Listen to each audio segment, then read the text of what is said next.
नमस्कार दोस्तों, मैं एस के राव आज पहुंचे हुए हैं एक चंपारण पश्चिमी चंपारण के एक बहुत ही मशहूर और बहुत ही अरसे से कई सालों से इस पश्चिमी चंपारण को कंप्यूटर के क्षेत्र में एक सेवा दे रहे हैं। और स्वतंत्रता दिवस पर आज हम इनके आज कार्यालय प्रकोष्ठ में पहुंचे हुए हैं।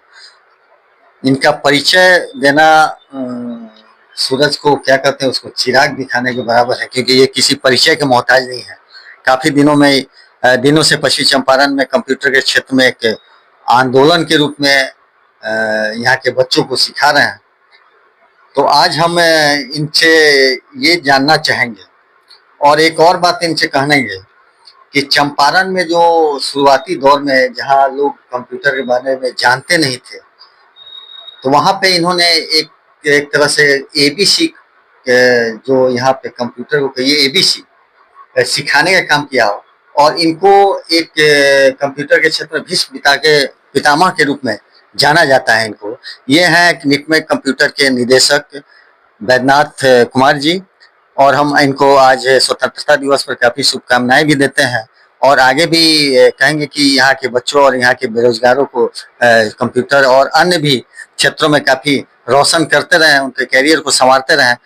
फिलहाल हम जानना चाहेंगे स्वतंत्रता दिवस के अवसर पर से कि आज छात्र छात्राओं को जो काफी दिक्कत होती है, जो निर्धन है, जो नहीं जिनके पास पैसा नहीं है, उसमें आप लोग कहाँ तक मदद करते हैं और क्या क्या उनको सिखाते हैं, इसके बारे में कुछ छात्र छात्राओं को बताएं। सर्वप्रथम स्वतंत्रता दिवस के अवसर पे शरण स्थली और इनकी टीम को मैं धन्यवाद देता हूं और मैं शुभकामना बधाई देता हूं पूरे भारतवासियों को, खासतौर से पश्चिमी चंपारण वासियों को, जिनके साथ रह के मुझे काम करने का मौका मिला कंप्यूटर के क्षेत्र में। हमारे यहाँ जो है सो कंप्यूटर के प्रशिक्षण के अलावा और भी बहुत सारी चीज़ें दी जाती हैं, जैसे कि पर्सनैलिटी डेवलपमेंट वगैरह। और बच्चे यहाँ से सीख के बाहर निकलते हैं तो साथ साथ उन्हें अच्छे संस्कार भी डालने का प्रयास किया जाता है, मैनर, शिष्टाचार। और पर्सनैलिटी डेवलपमेंट में बताया जाता है कि आप मेडिटेशन फोकस करके कैसे पढ़ें ताकि आपको है ना आपकी क्षमता दुगुनी तुगुनी हो जाए, ताकि आपको कोई अड़चन ना आए। बच्चों की पढ़ाई के लिए यहाँ विशेष तरह की व्यवस्था रहती है। कंप्यूटर में ऑनलाइन और ऑफलाइन दोनों है।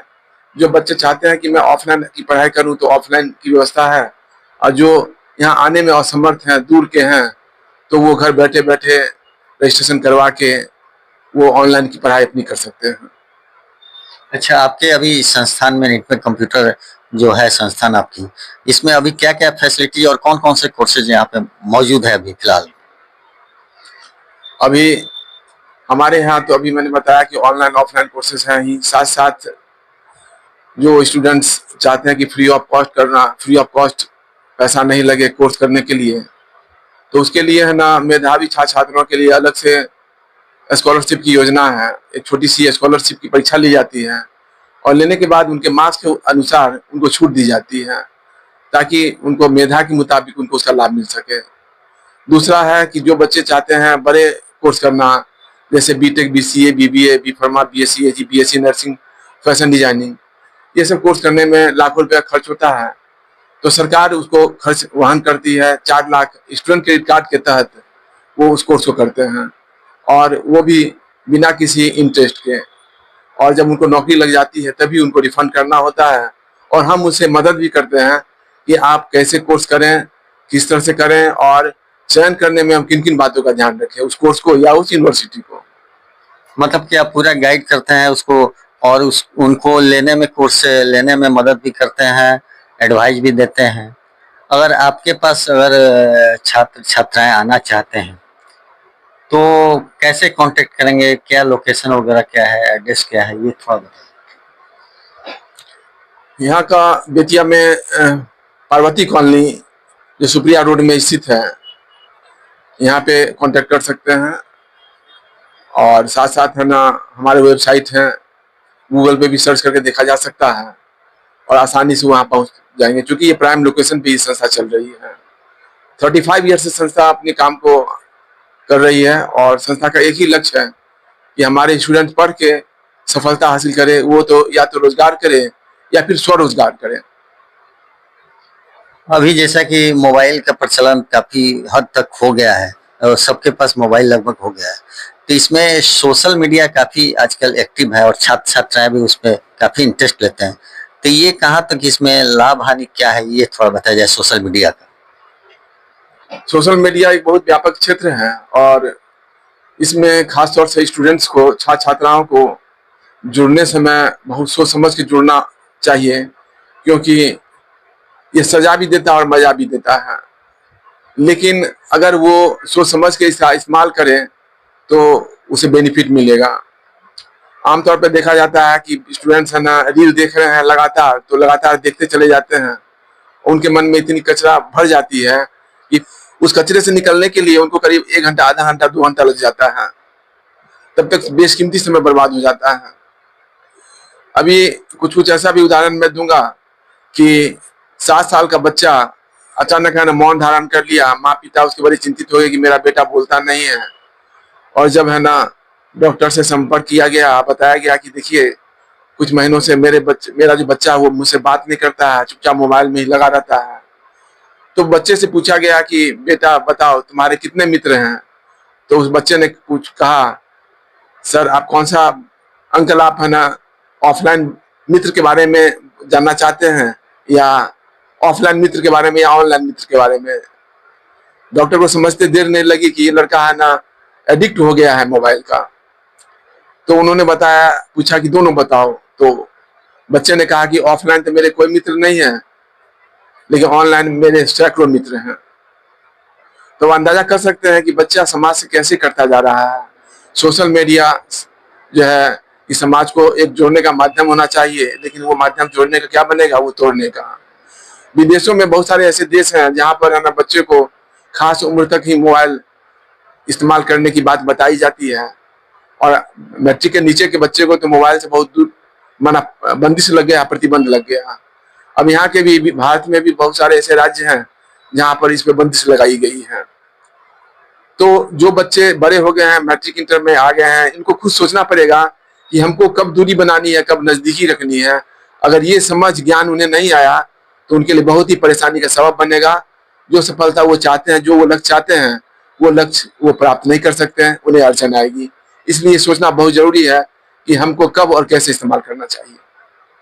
सर ने बहुत अच्छी भी जानकारी दी और एक दो लाइन में हम ये जानना चाहेंगे सर कि एआई के बारे में कुछ बताया जाए। आर्टिफिशियल इंटेलिजेंस, एआई यानी कृत्रिम बुद्धिमत्ता, यानी कि वो एक ऐसा प्रोग्रामिंग का क्षेत्र है जिसमें प्रोग्राम डेवलप करके और आपके कंप्यूटर को इतना स्मार्ट बनाया जाता है कि आपके लिए आसानी से क्लिक करके सब जवाब दे सके, सब काम कर सके। हालांकि अभी है ना क्या कहते हैं, ह्यूमन का पूरा ब्रेन के रूप में भावना को लेके तो अभी एआई काम नहीं कर पा रहा है, ना कर सकता है। ये बहुत आगे की बात है, भविष्य की बात है। लेकिन फिलहाल एआई का बहुत सारे क्षेत्रों में यूज हो रहा है। मसलन जैसे कृषि के क्षेत्र में कि वहाँ की मिट्टी कैसी है, वहाँ पैदावार किस तरह से होगा, फसल कब काटना चाहिए, ड्रोन के द्वारा पता कर लेना कि फसल पका कि नहीं और कहाँ पर क्या पोजीशन है, इसके बारे में। इसके अलावा है ना बैंकिंग सेक्टर में कि लोन लेना है तो कब लेना चाहिए और किस तरह से लेना चाहिए। इसके अलावा इन्वेस्टमेंट करें तो कैसे करें, ये सब की चीज की जानकारी मिल जाती है एआई के द्वारा। इसके अलावा है ना ट्रांसपोर्टेशन में या व्हीकल के क्षेत्र में अब तो है ना गाड़ी जो है ना बिना ड्राइवरलेस गाड़ियां चल रही है, जिसपे है ना ड्राइवर नहीं है और एआई के द्वारा ड्राइव किया जाता है और गाड़ी चल रही है और आराम से यात्री उसमें बैठे हुए हैं। इसके अलावा है ना अब एजुकेशन डिपार्टमेंट में ही देखिए कि बड़ी से बड़ी है ना कोर्स ये है, सब्जेक्ट है, आज जो कठिन है, कम्प्लेक्स है, समझ में नहीं आ रहा है, एआई बड़ा आसानी से उसको समझा देता है और आसानी से बताता है। तो इन सब सेक्टर में एआई का बहुत अच्छा से उपयोग हो रहा है और बाकी है ना, लेकिन आने वाले समय में भी एआई का प्रॉपर और सदुपयोग नहीं किया जाएगा, अथवा सा भी दिख से हटा तो आने वाले ह्यूमन बीइंग के लिए परेशानी का सबब बन सकता है। सर से हम आगे भी जानेंगे एआई के बारे में और भी बहुत सारे कोर्सेज हैं, बहुत सारी जानकारियां इनके पास है। फिलहाल हम लास्ट में एक और क्वेश्चन, एक और सवाल करेंगे कि आज स्वतंत्रता दिवस पर आप नई पीढ़ी को क्या संदेश देना चाहते हैं? नई पीढ़ी इस राष्ट्र की शक्ति है, और शक्ति को अगर सही दिशा में, प्रॉपर दिशा में अगर इस्तेमाल किया गया और वो अपनी एनर्जी को प्रॉपर इस्तेमाल करता है, तो निस्संदेह हमारा राष्ट्र सुदृढ़ और मजबूत होगा। इसके लिए जरूरी है कि जो भी नई पीढ़ी है वो सबसे पहले तो है ना राष्ट्र के प्रति पूरा समर्पित रहे। दूसरी बात है कि वो जो भी लक्ष्य अपना बनाए कि उसे क्या करना है, और लक्ष्य के प्रति है ना पूरे समर्पण भाव से काम करे, क्योंकि सफलता शॉर्टकट के माध्यम से नहीं प्राप्त किया जा सकता है। उसके लिए आपको समय, डिवोशन, डेडिकेशन देना ही पड़ेगा। अगला ये है कि राष्ट्र के साथ साथ अपने माता पिता, गुरु, इसके बारे में आप इन्हें जितनी सेवा करें, जितना कद्र करें, वो व्यक्ति का जो है ना जस अपने आप बढ़ता चला जाएगा और उसके संस्कार भी विकसित होते चले जाएंगे। सबसे बड़ी बात यह है कि इन सब चीजों के साथ साथ अपने स्वास्थ्य के प्रति जरूर ध्यान दें, क्योंकि एक बच्चा चाहता है कि मैं आगे बढ़ूं, सफलता हासिल करूं, तो सफलता हासिल करने के लिए स्वस्थ शरीर और मस्तिष्क मजबूत, मन मजबूत बहुत जरूरी है। इसके लिए ये योग करे, योगाभ्यास करे, सही खाए और सही समय पर सोए। बस मेरा यही है शुभकामना इस 15 अगस्त पे, स्वतंत्रता दिवस के अवसर पे उन लोगों के लिए। सर, मैं एक शिक्षक के रूप में, एक योगी के रूप में, एक प्रवचनकर्ता के रूप में भी काफी इनमें गुण और विद्यमान है, और बहुत सारी बातें इनसे और भी जानेंगे, आगे भी मिलेंगे। फिलहाल बहुत बहुत धन्यवाद सर, आपने मिला और बहुत अच्छी रोचक जानकारियां दी, इसके लिए बहुत बहुत धन्यवाद।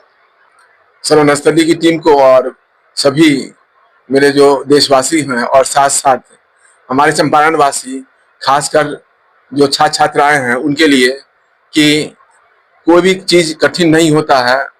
आप अगर ठान लें तो वो चीज मिलेगा, लेकिन सही दिशा में और सच्चे मन से प्रयास करना होगा। स्वतंत्रता दिवस की ढेर सारी शुभकामनाएं। All the best. चलिए, धन्यवाद सर।